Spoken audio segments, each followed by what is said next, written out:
जय श्री राम। तिलोत्तमा अप्सरा साधना, जो कि उर्वशी नाभि दर्शना जैसी अप्सराओं में से एक अप्सरा है।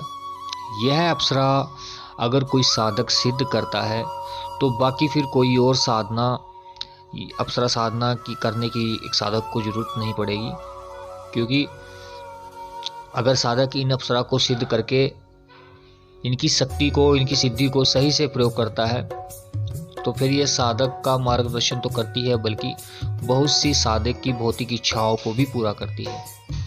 अप्सरा कोई भी हो, सभी दिव्य शक्तियों से संपन्न होती है और साधक को सुख और धन से लेकर जुड़ी और भविष्य में उसके एक अच्छे मित्र के रूप में या फिर जिस रूप में भी साधक अप्सरा को सिद्ध करना चाहे, उसका आजीवन उस साधक का साथ देती है, उसका मार्गदर्शन करती है।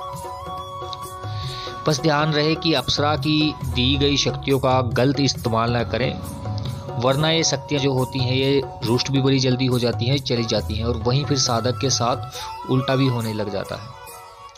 तो आज इसी से जुड़ी जानकारी आप तक लेकर आए हैं। उससे पहले जो साधक नए हैं वह हमारे चैनल को सब्सक्राइब कर दें, ताकि आध्यात्मिक और भक्ति साधना से जुड़ी सभी प्रकार की जानकारी आप तक पहुंचती रहे।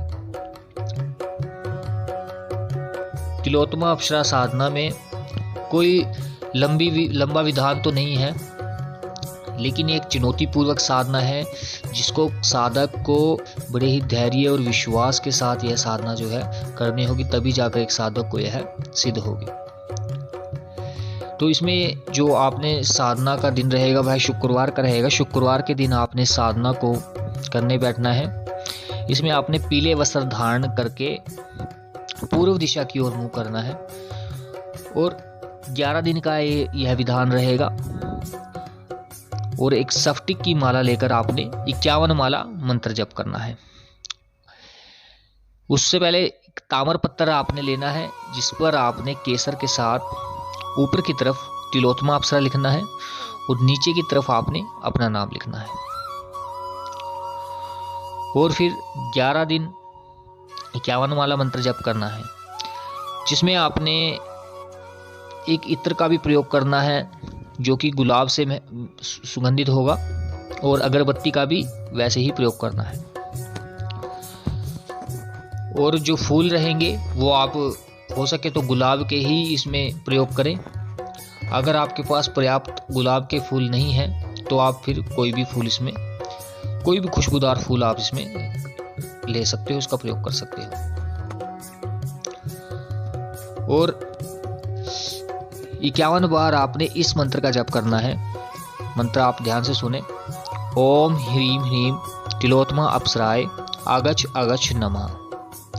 इस मंत्र का जाप आपने 11 दिन 51 माला हर रोज करना है। और जैसे ही आपके 11 दिन पूरे होते हैं तब आपने, ये हो सके तो उसी समय, नहीं तो आप फिर अगले ही दिन, ध्यान रहे इतनी देरी भी ना हो, 2 दिन ना हो, या तो 12वें दिन 13वें दिन यह कार्य नहीं करेगी। आपने हो सके तो उसी समय या फिर आपने अगले दिन, अगली सुबह ही आपने उन सामग्रियों को, जो फूल आप हर रोज अर्पित करोगे और वो अगरबत्तियों से जो भी आपके उसमें सामग्री इकट्ठी होएगी, उस पूरी सामग्री को केवल माला और यंत्र को आपने रखना है। बाकी अन्य सामग्री जो भी पूजा की रहेगी, आपने उस पूजा की सामग्री को किसी बहते जल में प्रवाहित करना है।